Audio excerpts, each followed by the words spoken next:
எல்லாருக்கும் வணக்கம். நான் உங்க ஜெய். நம்ம இன்னைக்கு இந்த வீடியோ என்ன பார்க்க போறோம் அப்படின்னு பார்த்தீங்கன்னா வந்து how to read every one instantly. நம்மளை சுற்றி இருக்கிற பீப்புளை வந்து எப்படி ஈஸியாக புரிஞ்சுக்கிறது, அவங்களை எப்படி ஈஸியாக ரீட் பண்ணுறது, இவங்க இந்த மாதிரியான கைண்ட் ஆஃப் பர்சன் தான், இவங்ககிட்ட இந்த மாதிரியான விஷயம்லாம் சொல்லலாம், இவங்க இந்த மாதிரியான கைண்ட் ஆஃப் பர்சன், இவங்ககிட்ட சில விஷயம் கொஞ்சம் லேட்டாக சொல்லலாம், சில விஷயம்லாம் சில பேர்ட்டு அவாய்ட் பண்ணலாம் அப்படின்னு சொல்லிட்டு நம்மளை சுற்றி இருக்கிற பீப்புள் அது யாராக வேணா இருக்கலாம், நம்ம ஃபேமிலி மெம்பர்ஸாக இருக்கலாம், நம்ம ஃப்ரெண்ட்ஸாக இருக்கலாம், நம்மளோட கொலீக்ஸாக இருக்கலாம், அவங்கள பற்றி இன்ஸ்டன்ட்டாக லேர்ன் பண்ணுறது ரொம்ப ரொம்ப முக்கியமாக பார்க்கப்பட்டு வந்துட்டு இருக்கு. ஸோ அதுதான் நீங்கள் இந்த வீடியோவில் பார்க்க போகிறோம். இப்போ ஒரு பர்சனை வந்து அது யாராக வேணா இருக்கலாம், நம்ம ஃபர்ஸ்ட் டைம் மீட் பண்ண போகிறோம் அப்படின்னு பார்த்தீங்கன்னா நம்மளுக்கு க்ளூவே இருக்காது. இவங்க எப்படி இருப்பாங்க, என்ன மாதிரியான விஷயம்லாம் வந்து இவங்க கிட்ட நம்ம பேசணும் பேசக்கூடாது, எப்படி இவங்களை மூவ் பண்ணணும் அப்படின்ற மாதிரியான ஒரு க்ளூவே இல்லாமல் தான் நம்ம போவோம். ஆனால் அப்போ கூட நம்மளால ஈஸியாக ஒரு பர்சனை லேர்ன் பண்ணி அவங்கள வந்து ஃப்ரீயாக கொண்டு போக முடியும் அப்படின்ற மாதிரி சொல்லிட்டு இருக்காங்க. அவங்கள ஈஸியாக வந்து அட்ராக்டிவ் பண்ண முடியும், அவங்களுடைய அந்த பர்சனாலிட்டியும் தெரிஞ்சிக்க முடியும் அப்படின்ற மாதிரி சொல்கிறாங்க. இதை எக்ஸ்பர்ட்ஸ் எப்படி ஈஸியாக தெரிஞ்சிக்கலாம் அப்படின்ற மாதிரி சொல்கிறாங்க அப்படின்னு பார்த்தீங்கன்னா, ஒரு பர்சனுடைய பாடி லாங்குவேஜ் வந்து 55% வந்து அவங்க சொல்ல ஒரு விஷயத்தை கன்வே பண்ணுது, அவங்களுடைய வாய்ஸ் ஆஃப் டோன் வந்து 30% வந்து அவங்க சொல்ல ஒரு விஷயத்தை கன்வே பண்ணுது, மிச்சம் 7% தான் அவங்க என்ன விஷயத்த சொல்ல வராங்களோ அந்த விஷயமே 7% தான் இருக்குது அப்படின்ற மாதிரி சொல்லிட்டு இருக்காங்க. அப்போ இந்த 3 கிரைட்டீரியா, ஒரு பாடி லாங்குவேஜாக இருக்கலாம், வாய்ஸ் ஆஃப் அந்த டோன் இருக்குது பார்த்தீங்கன்னா, வாய்ஸ் டோன் அந்த டோனாக இருக்கலாம், அப்புறம் அவங்க சொல்ல ஒரு விஷயமா இருக்கலாம், அதை பேஸ் பண்ணி இவங்க இந்த மாதிரியான ஒரு பர்சன் தான் அப்படின்ற மாதிரி நம்ம இன்ஸ்டன்ட்டாக ஈஸியாக ரீட் பண்ணலாம் அப்படின்றத தெரிஞ்சுங்க. சரிப்பா, இப்போ வந்து ஒரு பர்சனை வந்து சுற்றி இருக்க பர்சன்ஸை வந்து எப்படி நம்ம இன்ஸ்டன்ட்டாக ரீட் பண்ணுறதுன்னு தெரிஞ்சுக்கிறது எவ்வளோ இம்பார்ட்டன்ட் அப்படின்ற மாதிரி என்கிட்ட நீங்கள் கேட்டிங்கன்னா, நம்ம லைஃப்பில் வந்து நம்ம இன்றைக்கி எடுக்கிற டிசிஷன் அது எந்த டிசிஷனாக இருக்கலாம், அதுதான் நம்மளை நாளைக்கு நல்ல ஒரு இடத்துல கொண்டு போய் சேர்க்க போகுது. அது வந்து ஒரு சின்ன டிசிஷனாக இருக்கிற, நம்ம என்ன சாப்பிட்லான்னு முடிவு பண்ணுறது வந்து, என்ன மாதிரி ட்ரெஸ் போடலான்னு முடிவு பண்ணுறதுல இருக்கிற இந்த சின்ன டிசிஷன்லேருந்து நம்ம கெரியரை சூஸ் பண்ணுற பெரிய டிசிஷன் வரைக்குமே வந்து நம்ம எடுக்க போகிற டிசிஷன் ரொம்ப ரொம்ப முக்கியம். கரெக்டுங்களா? நம்ம எப்பவுமே அந்த டிசிஷன் எடுக்கும் போது நம்ம என்ன யோசிப்போம் அப்படின்னு பார்த்தீங்கன்னா, நம்ம இப்போ இந்த டிசிஷன் எடுக்கிறோம், இது ஃபியூச்சரில் நம்மளை வந்து 100% நம்ம பீஸ்ஃபுல்லாக ஹாப்பியாக வச்சிருக்கணும்பா அப்படின்ற ஒரு ஆசையில் தான் எல்லாருமே எடுப்போம். ஆனால் வந்து மேக்ஸிமம் 99.9% வந்து அந்த நிறைய டிசிஷன் சக்ஸஸ் ஆனாலுமே கூட சரி 0.0001% வந்து ஃபெயிலியர் ஆகவும் வாய்ப்பு இருந்துட்டு இருக்கு. அப்படி ஃபெயிலியர் ஆனாலுமே அதை நம்ம ஒரு லேர்னிங்காக எடுத்துருப்போம். ஓகேப்பா, அதுக்கு அடுத்து எடுக்க போகிற டிசிஷனை வந்து இந்த டிசிஷனில் கடைசி லேர்னிங் வச்சு ப்ராப்பராக எடுக்கலாம் அப்படின்ற மாதிரியான ஒரு லேர்னிங்காக எடுத்துகிட்டு இருப்போம். இருந்தாலுமே அந்த 0.001% அந்த ப்ராப்ளம் கூட ஒரு டிசிஷனில் இருக்கக்கூடாது அப்படின்னு பார்த்தீங்கன்னா, நம்மளை சுற்றி இருக்கிற பீப்புள் கிட்ட ப்ராப்பரான ஒரு ரிலேஷன்ஷிப்பை மெயின்டைன் பண்ணிட்டு இருக்கணும். அந்த ரிலேஷன்ஷிப்பை மெயின்டைன் பண்ணுறதுக்கான விஷயம் என்ன அப்படின்னு பார்த்தீங்கன்னா, யார் எப்படி அப்படின்றத தெரிஞ்சு வச்சுக்கிறது ரொம்ப முக்கியமான விஷயம். என்ன காரணம்னா, நம்ம வாழ்க்கையில் எந்த விஷயம் பண்ணுறதா இருந்தாலுமே கூட சரி, சுற்றி இருக்கிற பீப்புளுடைய தாக்கம், அவங்களோட இன்ஃப்ளூயன்ஸ் வந்து இல்லாமல் பண்ணவே முடியாது. அப்போ அந்த பீப்புளோட இன்ஃப்ளூயன்ஸ் வந்து நம்ம ப்ராப்பராக வச்சுக்கணும், ரிலேஷன்ஷிப்பை ப்ராப்பராக பில்ட் பண்ணணும் அப்படின்னு பார்த்தீங்கன்னா, அவங்க யாரும் தெரிஞ்சுக்கிறது ரொம்ப முக்கியம். அப்படி தெரிஞ்சுக்கிறது மூலிமா நம்மளுடைய டிசிஷன் ரொம்ப கிளாரிட்டியாக இருக்கும் அப்படின்றத தெரிஞ்சுங்க. ஸோ ஃபஸ்ட்டு ட்ரிக் எப்படி ஈஸியாக ஒரு பர்சனை இன்ஸ்டன்ட்டாக லேர்ன் பண்ணலாம் அப்படின்னு பார்த்தீங்கன்னா வந்து ஐ கான்டாக்ட் மூலிமா லேர்ன் பண்ணலாம் அப்படின்ற மாதிரி சொல்லிட்டு இருக்காங்க. இப்போ காமனாக பார்த்தீங்கன்னா, நம்ம யார்கிட்ட பேச போகிறதா இருந்தாலுமே கூட சரி, ரொம்ப முக்கியமான விஷயமா ஒரு முக்கியமான பர்சன் கிட்ட பேச போனாலுமே சரி, முக்கியமான விஷயம் யாரோ முக்கியமில்லாத பர்சன் கிட்ட பேச போனாலுமே சரி, ஐ கான்டாக்டை ப்ராப்பராக மெயின்டைன் பண்ணணும் அப்படின்ற மாதிரி சொல்லிட்டு இருப்பாங்க.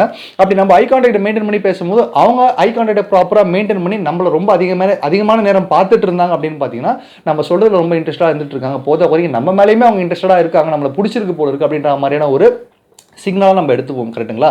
அதே மாதிரி நம்ம அந்த விஷயத்தை ஒருத்தர்கிட்ட பண்ணாலுமே கூட சரி, அந்த தாட், ஐ மீன் நம்ம ரொம்ப நேரம் ஒரு பர்சனை பார்த்துட்டு இருக்கோம், அவங்க கிட்ட பேசிட்டு இருக்கோம், அவங்க கண்ணை பார்த்து பேசுகிறோம், அவங்களே பார்த்துட்டு இருக்கோம் அப்படின்னு பார்த்தீங்கன்னா, இது வந்து ஒரு இன்ட்ரெஸ்டடாக இருக்காங்க இந்த பர்சன் நம்ம கிட்ட பேசுறது. அது வந்து ஒரு மேலாக இருக்கலாம், ஃபீமேலாக இருக்கலாம், யாராக வேணா இருக்கலாம். அவங்க கிட்ட நம்ம பேசுறது பிடிச்சிருக்கு அப்படின்றதுக்கான ஒரு சிக்னலாக இது இருந்துட்டு இருக்கும் அப்படின்றத தெரிஞ்சுங்க. அதே மாதிரி நம்ம கிட்ட ஐ கான்டாக்ட் ப்ராப்பராக மெயின்டைன் பண்ணல, அந்த ஐ கான்டாக்ட் மெயின்டைன் பண்ணலாம் கூட பரவாயில்ல, அவங்க வந்து அந்த கண் பார்க்குற விஷயம், கீழே பார்க்கறது, சுற்றி இருக்கிற விஷயங்களை பார்த்துட்டு இருந்தாங்க அப்படின்னு பார்த்தீங்கன்னா, அவங்க நம்ம கிட்ட வந்து ரொம்ப நெர்வஸாக இருக்காங்க, இல்லை ஏதோ ஒரு விஷயத்தை மறைக்கிறாங்க அப்படின்றத நம்ம தெரிஞ்சுக்கலாம். ஸோ நம்ம வந்து இந்த ஒரு திங்கிங்கை வச்சுட்டு இவங்க கிட்ட இந்த விஷயம் சொல்லாமல் வேணாமல் நம்ம ஈஸியாக டிசைட் பண்ணலாம் அப்படின்றத தெரிஞ்சுங்க. ஸோ ரெண்டாவது ட்ரிக் என்ன அப்படின்னு பார்த்தீங்கன்னா வந்து ஐப்ரோஸை வச்சு நம்ம கண்டுபிடிக்கலாம் அப்படின்ற மாதிரி சொல்கிறாங்க. இப்போ ஒரு பர்சன் வந்து அவருடைய ஐப்ரோவை வந்து எப்படி வச்சுட்டு இருக்காரு பேசும்போது அப்படின்றத வச்சு அவர் நம்ம கிட்ட எவ்வளவு கம்ஃபர்டபுளா இருக்காரு அப்படின்றத ஈஸியா தெரிஞ்சுக்கலாம் அப்படின்ற மாதிரி சொல்றாங்க. அந்த ஐப்ரோஸை வந்து உயர்த்தி பேசிட்டு இருக்காங்கன்னு வச்சுக்கோங்களேன், இந்த புருவத்தை ரொம்ப அதிகமாக தூக்கி பேசிட்டு இருக்காங்க அப்படின்னா அதுக்கான காரணம் வந்து 3 எமோஷன்ஸ் அப்படின்ற மாதிரி சொல்றாங்க. ஒன்று சர்ப்ரைஸ், ஒன்று வரி, ஒன்று ஃபியர். பயந்தாலோ சர்ப்ரைஸ் ஆனாலோ ஃபியர் ஆனாலோ தான் அந்த 2 புருவத்தை உயர்த்தி ஒரு விஷயத்தை கேட்டுட்டு இருப்பாங்க. அப்போ நம்ம சொல்ற விஷயம் வந்து இந்த 3 கிரைட்டீரியாலுமே இல்லைன்னு வச்சுக்கோங்களேன், சர்ப்ரைஸாகவும் இல்லை, பயமாகவும் இல்லை, ஃபியராகவும் இல்லை, ஐ மீன் வரியாகவும் இல்லை அப்படின்னு பார்த்தீங்கன்னா, அப்போ ஒரு பர்சன் புருவத்தை உயர்த்தி கேட்டுட்டு இருக்காரு அப்படின்னு பார்த்தீங்கன்னா அவர் உங்ககிட்ட அன்கம்ஃபர்டபுளாக இருந்துட்டு இருக்காரு, அவர் நீங்கள் சொல்கிற விஷயம் பிடிக்கல அப்படின்ற மாதிரியே ஃபீல் பண்ணுறாரு அப்படின்றத ஈஸியாக தெரிஞ்சுங்க. இப்போ நான் பேசும்போது நீங்கள் புருவத்தை உயர்த்தி நீங்கள் கேட்டுட்டு இருந்தீங்க வச்சுக்கோங்களேன், நான் பேசுறது உங்களுக்கு அன்கம்ஃபர்டபுளாக இருக்குது அப்படின்றத உண்மையான விஷயம் அப்படின்னு நான் சொல்லிக்கிறேன். ஸோ மூணாவது ட்ரிக் என்ன அப்படின்னு பார்த்தீங்கன்னா வந்து ஸ்மைல் அப்படின்ற மாதிரி சொல்கிறாங்க. ஸ்மைல் அப்படின்னு சொல்ல போகிற விஷயம் வந்து ரொம்ப அழகான ஒரு விஷயம். ஒரு மனுஷனுக்கு கொடுக்குற ஒரு மிகப்பெரிய விலை மதிப்பற்ற ஒரு கிஃப்ட் அப்படின்ற மாதிரி சொல்லலாம். என்ன காரணம் அப்படின்னு பார்த்தீங்கன்னா வந்து ஒருத்தர் உங்ககிட்ட பேச வராங்க அப்படின்னு பார்த்தீங்கன்னா நீங்கள் ஸ்மைலோட கேட்டிங்கன்னா அவங்க ரொம்ப ஹாப்பியாக ஆவாங்க. நீங்கள் ஒருத்தர்கிட்ட போய் பேசும்போதும் அந்த கேட்டுட்டு இருக்க பர்சன், உங்கள் பேச்சை கேட்டுட்டு இருக்க பர்சன் வந்து ஒரு ஸ்மைலோட கேட்டுட்டு இருக்காங்கன்னா உங்களோட ஹாப்பினஸ்க்கு அளவே இருக்காது.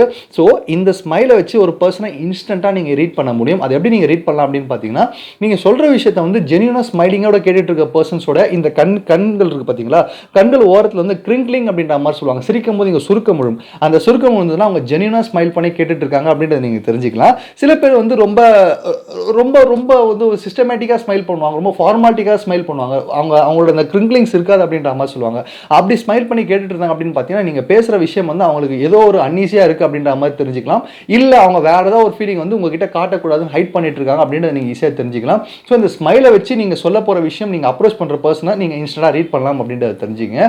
ஸோ ஃபோர்த் ட்ரிக் என்ன அப்படின்னு பார்த்தீங்கன்னா வந்து பேரா லாங்குவேஜ் அப்படின்ற மாதிரி சொல்லிட்டு இருக்காங்க. பேரா லாங்குவேஜ் அப்படின்னு சொல்லப்படுற விஷயம் என்ன அப்படின்னு பார்த்தீங்கன்னா வந்து மோனோடோனஸாக இருக்குது. மோனோடோனஸ் அப்படின்னா ஒரே மாதிரியான ஒரு ரியாக்ஷனை கொடுத்துட்டே இருக்குது. இப்போ நீங்கள் ஏதாவது ஒரு விஷயத்தை சொல்ல போகிறீங்க, ஃபார் எக்ஸாம்பிள் நீங்கள் ஏதாவது பிஸ்னஸ் ஸ்டார்ட் பண்ண போகிறீங்க, உங்கள் ஃப்ரெண்ட்கிட்ட சஜஷன் கேட்குறீங்க, இல்லை நீங்கள் ஸ்டார்ட் பண்ண போகிற விஷயத்தை நீங்கள் என்தூசியாஸ்டிக்காக சொல்லிட்டீங்க வச்சுக்கோங்களேன், ஓ அப்படியா சரி ஓகே பார்த்துக்கலாம் சூப்பர் அப்படின்ற மாதிரி எந்த ஒரு ரியாக்ஷனுமே இல்லாமல் ஒரு விஷயத்தை வந்து ஒரே மாதிரியான ஒரு பாடி போஸ்டரோடையும் ஒரே மாதிரியான ஒரு ரியாக்ஷனோடையும் ரிப்ளே பண்ணிட்டு இருந்தாங்க வச்சுக்கோங்களேன், டெஃபினட்டாக அவங்ககிட்ட சொல்கிறது நிறுத்திடுங்க. அவங்களுடைய அந்த இன்ஸ்டன்ட்டான நீங்கள் எப்படி அவங்க லேர்ன் பண்ணியிருக்கலாம், எப்படி லேர்ன் பண்ணணும் அப்படின்னு பார்த்தீங்கன்னா, நீங்கள் சொல்ல போகிற விஷயம் அவங்களுக்கு ஒன்றும் இன்ட்ரெஸ்டாக இருக்காது, இல்லை நீங்களே இன்ட்ரெஸ்டாக இல்லாத பர்சனாக இருந்துட்டு இருப்பீங்க. ஸோ மோனோடோனஸாக ஒரே மாதிரியான அந்த ஒரு ரியாக்ஷனை கொடுத்துட்டு இருந்தாலும் கொஞ்சம் ஜாக்கிரதையா இருங்க. அதே சமயத்தில் வந்து சர்க்காஸ்டிக்கான ரியாக்ஷன் சில பேர் கொடுத்துட்டு இருப்பாங்க, அதையும் பேரா லாங்குவேஜ் அப்படின்ற மாதிரி சொல்லுவாங்க. ஆக்சுவலாக பேரா லாங்குவேஜ் அப்படின்னு சொல்லப்படுறது வந்து ஒரு நான் வெர்பல் கம்யூனிகேஷன், கரெக்டுங்களா? பேசி இல்லாமல் அவங்களுடைய அந்த கொட்டுறது, ஒரு மாதிரி வந்து சவுண்ட் கொடுக்குறது, ஓகே அப்படின்ற மாதிரி சொல்றது, இதுதான் பேரா லாங்குவேஜ் அப்படின்ற மாதிரி சொல்லுவாங்க. சர்க்காஸ்டிக் அப்படின்னு நான் சொல்ல வருது அப்படின்னு என்ன சொல்ல வரேன் அப்படின்னு பார்த்தீங்கன்னா, நீங்கள் சொல்ல வர விஷயம் வந்து உங்களுக்கு ரொம்ப இம்பார்ட்டண்ட்டாக இருந்துட்டு இருக்கும். அது வந்து ஒரு கஷ்டமான விஷயமாகவும் இருக்கலாம், இல்லை ரொம்ப ஹாப்பியான விஷயமாகவும் இருந்துட்டு இருக்கலாம். ஆனால் அவங்க அதை எப்படி ரெஸ்பான்ஸ் பண்ணுவாங்க அப்படின்னு பார்த்தீங்கன்னா, அவங்களோட பாடி போஸ்டருக்கும் அவங்களோட ரெஸ்பான்ஸுக்கும் சம்மந்தமே இருக்காது, கொஞ்சம் கிண்டல் பண்ணுற மாதிரி கூட இருக்கும். சரிங்களா? அந்த மாதிரியும் இருந்தது அப்படின்னு பார்த்தீங்கன்னா அவங்க வந்து நீங்கள் பேசுறதுல அன்கம்ஃபர்டபுளாக இருக்காங்க, இல்லை இன்ட்ரெஸ்டட் இல்லாமல் இருக்காங்க அப்படின்றத தெரிஞ்சுங்க. ஸோ ஃபிஃப்த் ட்ரிக் என்ன அப்படின்னு பார்த்தீங்கன்னா வந்து ஃப்ரீக்வென்ட் நோட்டிங் அப்படின்ற மாதிரி சொல்கிறாங்க. இது ரொம்ப ரொம்ப முக்கியமான ஒரு விஷயம், முக்கியமான ஒரு ட்ரிக் அப்படின்றத தெரிஞ்சுக்கங்க. நோடிங் அப்படின்னு சொல்லப்படுறது என்ன அப்படின்னு பார்த்தீங்கன்னா, நம்ம லைஃப்பில் எல்லாருமே பண்ணியிருப்போம், பண்ணாமல் இருந்திருக்கவே மாட்டோம். ஏதோ ஒரு விஷயம் யாரோ ஒருத்தர் சொல்லிட்டு இருக்காங்க அப்படின்னா அவங்க மனசு கஷ்டப்படக்கூடாதுன்றதுக்காக தலை ஆட்டிட்டுருவோம், சரி ஓகே அப்படின்னு சொல்லிட்டு. அது வந்து நோடிங் அப்படின்னு சொல்லப்படுறது ஒரு நல்ல பழக்கம் அப்படின்ற மாதிரி சொல்கிறாங்க. ஏன்னா வந்து பேசுகிறவங்க வந்து நம்ம பேசுறதை கவனிக்கிறாங்க, லிசன் பண்ணுறாங்கன்ற ஒரு ஹாப்பினஸ் அவங்களுக்கு கொடுக்கும், கரெக்டுங்களா?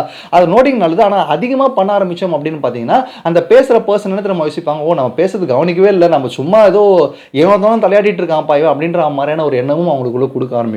இந்த நோடிங் அப்படின்னு சொல்லப்படுற விஷயம் நீங்க ஒருத்தர்கிட்ட பேசும்போது அவங்க தலையாட்டிட்டு இருந்தாலோ, இல்ல வேற ஒருத்தர் பேசி நீங்கள் ரொம்ப நேரம் தலையாட்டிட்டு இருந்தாலோ அந்த நோடிங் அப்படின்னு சொல்லப்படுறது ரொம்ப கண்ட்ரோல் பண்ணிங்க. அதை வச்சு ஒரு பர்சன் நீங்கள் ஃப்ரீக்வெண்ட்டாக கண்டுபிடிச்சலாம் அவங்க இன்ட்ரெஸ்டாக இருக்காங்களா இல்லையா அப்படின்றது. இந்த நோடிங் அப்படின்னு சொல்லப்படுற விஷயம் வந்து நம்மளும் பண்ணியிருக்கலாம், மற்றவங்களும் பண்ணியிருக்கலாம் அப்படின்ற மாதிரி சொல்கிறோம் பார்த்தீங்களா. இதை வந்து வேற ஒரு எக்ஸாம்பிள் மூலியமா சொல்லணும் அப்படின்னு பார்த்தீங்கன்னா, நீங்கள் ஏதாவது ஒரு விஷயத்தை சொல்லிட்டு இருக்கலாம், உங்கள் லைஃப்பில் இருக்கிற உண்மையான மேட்டரை பற்றி, இல்லை உங்களோட லைஃப்பில் இருக்க முக்கியமான ஒரு சீரியஸான ப்ராப்ளத்தை பற்றி டிஸ்கஸ் பண்ணிட்டு இருக்கும்போது யாராவது நீங்கள் பேசிட்டு இருக்கும்போது டக்குன்னு வாட்சை பார்க்குறதோ இல்லை சுற்றி இருக்கிற விஷயம் நோட் பண்ணுறதோ பார்த்தீங்கன்னா அவங்க அன்கம்ஃபர்டபுளாக இருக்காங்க, நம்ம பேசுறது அவங்களுக்கு பிடிக்கல அப்படின்னு நம்ம ஆட்டோமேட்டிக்காக புரிஞ்சுப்போம் பார்த்தீங்களா. அதே மாதிரி நோட்டிங் பண்ணிட்டு இருக்காங்க, நீங்கள் சொல்கிறதுக்கெல்லாம் தலையாட்டிகிட்டே இருக்காங்க அப்படின்னு பார்த்தீங்கன்னா அவங்களும் நீங்கள் சொல்கிறத சும்மா ஏனோ தானுன்னு கேட்டுட்டு இருக்காங்கிறது நீங்கள் ஈஸியாக தெரிஞ்சுக்கலாம். ஸோ அவங்ககிட்ட கொஞ்சம் ஜாக்கிரதையாக இருங்க அப்படின்றத தெரிஞ்சுங்க. ஸோ அடுத்த ட்ரிக் என்ன அப்படின்னு பார்த்தீங்கன்னா வந்து ஹேண்ட்ஸ் வந்து ரப் பண்ணிகிட்டே இருப்பாங்க சில பேர். அதாவது வந்து நம்ம பிரெயின் வந்து எப்பயாவது வந்து ஒரு விஷயத்தை கன்வே பண்ணணும் அப்படின்னு பார்த்தீங்கன்னா நம்ம கைகள் மூலிமா அதிகமாக கன்வே பண்ணணும் அப்படின்ற மாதிரி சொல்லிட்டு இருக்காங்க. இப்போ நீங்கள் பேசுகிற பர்சன் அது வந்து நீங்கள் ஒரு ப்ரொஃபஷனலான ஒரு டாக்காக இருக்கலாம், இல்லை பர்சனலான ஒரு டாக்காக இருக்கலாம், இல்லை வந்து ஒரு ஜோயில் சும்மா வந்து ஒரு டைம் பாஸுக்கு பேசுறதா இருக்கலாம். எப்போ பேசினாலுமே கை ரப் பண்ணிகிட்டே பேசிகிட்டு இருக்காரு உங்ககிட்ட அப்படின்னு பார்த்தீங்கன்னா அவர் ரொம்ப பாசிட்டிவாக இருக்காரு, நீங்கள் பேசுறது அவருக்கு ரொம்ப பிடிச்சிருக்கு, உங்ககிட்டயுமே ரொம்ப பாசிட்டிவாக இருக்காரு. அது மட்டும் இல்லாமல் ஃபியூச்சரில் அவர் நடக்க போகிற விஷயத்தை நினச்சி ஏதாவது ஒரு எக்ஸைட்மெண்ட்டான ஒரு விஷயத்தை நினச்சி சந்தோஷப்பட்டு இருக்காரு மனசுக்குள்ளேயே அப்படின்றத தெரிஞ்சுங்க. ஸோ அந்த மாதிரியான பீப்புள்கிட்ட நீங்கள் ஏதாவது விஷயத்தை கன்வே பண்ணணும் அப்படின்னு பார்த்தீங்கன்னா நீங்கள் ரொம்ப ஜாலியாக தைரியமாக கன்வே பண்ணலாம் அப்படின்றத தெரிஞ்சுங்க.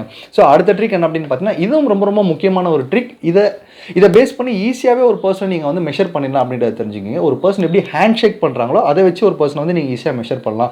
இப்போ ஹேண்ட் ஷேக் பண்ணுற பர்சன் உங்ககிட்ட கை கொடுக்கும்போது ரொம்ப சாஃப்டாக ரொம்ப ஃப்ளாபியாக கொடுக்குறாங்க அப்படின்னு பார்த்தீங்கன்னா அவங்க வந்து ரொம்ப ஒரு புஷ் ஓவரான ஒரு பர்சன், கொஞ்சம் சோம்பேறித்தனம் இருக்கிற பர்சன். அவங்கள வந்து நீங்கள் ஏதாவது ஒரு ஒர்க் அவங்ககிட்ட வாங்கணும் அப்படின்னு பார்த்தீங்கன்னா கொஞ்சம் நீங்கள் அவங்களை புஷ் பண்ணணும், அப்போ தான் பண்ணி கொடுப்பாங்க அப்படின்ற மாதிரியான ஒரு பர்சன் அப்படின்றத தெரிஞ்சுங்க. இதே ஒரு பர்சன் வந்து கொஞ்சம் ஹார்டாக ரொம்ப அழுத்தி கை கொடுக்குறாங்கன்னு வச்சுக்கோங்களேன், அவங்க வந்து ரொம்ப டாமினண்ட்டாக இருக்கிற ஒரு பர்சன், அவங்ககிட்ட கொஞ்சம் ஜாக்கிரதையாக நம்ம பழகணும் அப்படின்றத தெரிஞ்சுங்க.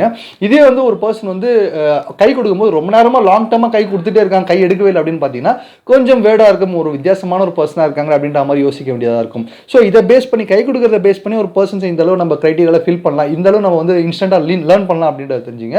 எல்லாத்துக்கும் மேலே இப்போ நான் சொல்ல போகிறது ரொம்ப ரொம்ப இம்பார்ட்டண்டான ஒரு விஷயம். உங்களோட பழைய ஃப்ரெண்டாக இருக்கலாம், இல்லை உங்களோட கொலிகாக இருக்கலாம், இல்லை நீங்கள் வேறு புதுசாக ஒரு மீட் பண்ணுற ஒரு பர்சனாக இருக்கலாம், அவர் வந்து கை ஷேக் பண்ணும்போது அவங்களோட ஹேண்ட் ஷேக் பண்ணும்போது கையை மேலே தூக்கி ஹலோ அப்படின்ற மாதிரி கொடுத்தாங்க அப்படின்னு பார்த்தீங்கன்னா அவங்களுக்குள்ள இருக்கிற ஆட்டிடியூட் வந்து ரொம்ப மோசமான ஆட்டிடியூட் அப்படின்றத தெரிஞ்சுங்க. நான் ஏன் மோசமான ஆட்டிடியூட் அப்படின்ற மாதிரி சொல்கிறேன் அப்படின்னு பார்த்தீங்கன்னா ஒருத்தர் கையை லாங்காக தூக்கி உங்களுக்கு கை கொடுக்குறாரு அப்படின்னு பார்த்தீங்கன்னா அவர் தான் தான் பெரிய ஆள், நான் தான் உன்னோட பெரியவன் அப்படின்ற மாதிரி காட்டிக்கிறதுக்கான ஒரு ஆட்டிடியூடாக அது இருந்துட்டு இருக்கும். ஒரு பர்சன் வந்து நேரடியாக வந்து கை கொடுக்கும் போது அவர் ஜென்யூனாக இருக்காருன்னு அர்த்தம். ஸோ டாப்பில் யாராவது கை தூக்கி கொடுக்கும் போது அவங்க கிட்ட நீங்கள் கை கொடுக்காம போகிறது விட நல்லது அப்படின்றத தெரிஞ்சுங்க.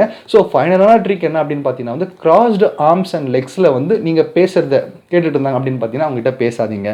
இந்த கிராஸ்டு ஆர்ம்ஸ் அண்ட் லெக்ஸ் அப்படின்னு சொல்ல போது கை கட்டி ஒரு விஷயம் ஒருத்தர் கேட்டுகிட்டே இருக்காரு உங்ககிட்ட அப்படின்னு பார்த்தீங்கன்னா அவர் நீங்கள் சொல்கிற விஷயத்துக்கு வந்து ஓப்பனப்பாக இல்லை அப்படின்ற மாதிரி அர்த்தம். ஒரு கடமைக்கு கேட்குறாங்க அப்படின்ற மாதிரியான அர்த்தம் அப்படின்ற மாதிரி சொல்கிறாங்க. அதே மாதிரி வந்து கிராஸ் லெக்ஸ் கால் மேலே கால் போட்டுட்டு கிராஸாக கேட்டுட்டு இருந்தாலுமே வந்து அவங்க வந்து ஓப்பனப்பாக இல்லைன்னு அப்படின்ற மாதிரி சொல்லுவாங்க. இப்போது நீங்கள் யாரோ ஒரு பர்சன் கிட்ட ஃபர்ஸ்ட் டைம் மீட் பண்ண போகிறீங்க, அவங்க இந்த மாதிரியான ரியாக்ஷன் பண்ணுறாங்க அப்படின்னு பார்த்தீங்கன்னா தயவு செஞ்சு அவங்ககிட்ட அதுக்கப்புறமா மீட்டிங்கை வச்சுக்காதீங்க. நீங்கள் சொல்ல போகிற விஷயத்துக்கு மதிப்பே இருக்காது.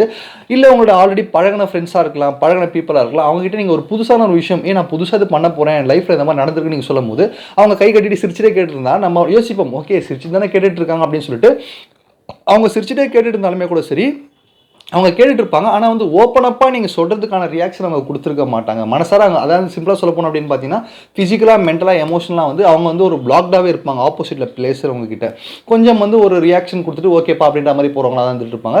ஸோ இந்த மாதிரி கிராஸ்டு ஆர்ம்ஸ் அண்ட் லெக்ஸாக இருக்கிறவங்க கிட்ட நீங்கள் பேசிட்டு இருக்கீங்க, நீங்கள் எதாவது கன்வே பண்ண ஆசைப்பட்டீங்க அப்படின்னு பார்த்தீங்கன்னா அவங்க உங்களுக்கு ஓப்பனப்பாக இல்லை அப்படின்றத ஈஸியாக நீங்கள் லேர்ன் பண்ணிக்கலாம் அப்படின்றத தெரிஞ்சுங்க. ஸோ வீடியோட என்ன நான் ஃபைனலாக என்ன சொல்ல வரேன் அப்படின்னு பார்த்தீங்கன்னா வந்து நம்மளை சுற்றி இருக்கிற பீப்புள் தான் கடவுள் நம்மளுக்கு கொடுத்த மிகப்பெரிய ஒரு ட்ரெஷர். என்னப்பா புதையலா அப்படின்ற மாதிரி கேட்டிங்கன்னா உண்மையிலே சொல்கிறேன், நம்ம சுற்றி இருக்கிற பீப்புள் ஃப்ரெண்ட்ஸாக இருக்கலாம், ஃபேமிலியாக இருக்கலாம், இல்லை நம்மளோட கொலீக்ஸாக இருக்கலாம், எல்லாருமே நம்மளுக்கு கிடைச்ச மிகப்பெரிய ஒரு ட்ரெஷர் அப்படின்றத தெரிஞ்சுங்க. ஏன் அப்படி சொல்கிறேன் அப்படின்னு பார்த்தீங்கன்னா எல்லாரோட லைஃப்லையுமே வந்து ஸ்ட்ரகிள்ஸ் இருந்துட்டு இருக்கும், சர்ப்ரைசஸ் இருந்துட்டு இருக்கும், சக்ஸஸ் இருந்துட்டு இருக்கும், தேவையில்லாத நிறைய எக்ஸ்பீரியன்ஸ் இருந்துட்டு இருக்கும், தேவையான எக்ஸ்பீரியன்ஸ் இருந்துட்டு இருக்கும். அப்படி நம்மளை சுற்றி இவ்வளோ பேர் இருக்கும்போது ஒருத்தர் லைஃப்பும் நம்மளுக்கு ஒரு விஷயம் கற்றுக் கொடுக்கும் அப்படின்றத உண்மையான விஷயம். அப்போது அந்த பீப்புளை வந்து நம்ம ப்ராப்பராக லேர்ன் பண்ணி வச்சுக்கிட்டோம் அப்படின்னு பார்த்தீங்கன்னா யாரோட எக்ஸ்பீரியன்ஸ் எப்படி எடுத்துக்கணும், யாரோட சக்ஸஸ் எப்படி எடுத்துக்கணும், யார்கிட்ட என்ன சொல்லணும், யார்கிட்ட என்ன சொல்லக்கூடாது அப்படின்றத நம்ம ஈஸியாக தெரிஞ்சுப்போம். அப்படி தெரிஞ்சுக்கிறது மூலிமா நம்ம எடுக்கிற டிசிஷன்லாம் வந்து ரொம்ப கிளாரிட்டியாக கிளியராக இருந்துட்டு இருக்கும்.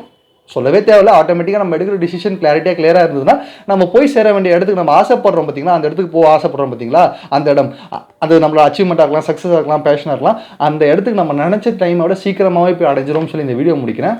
நன்றி, வணக்கம்.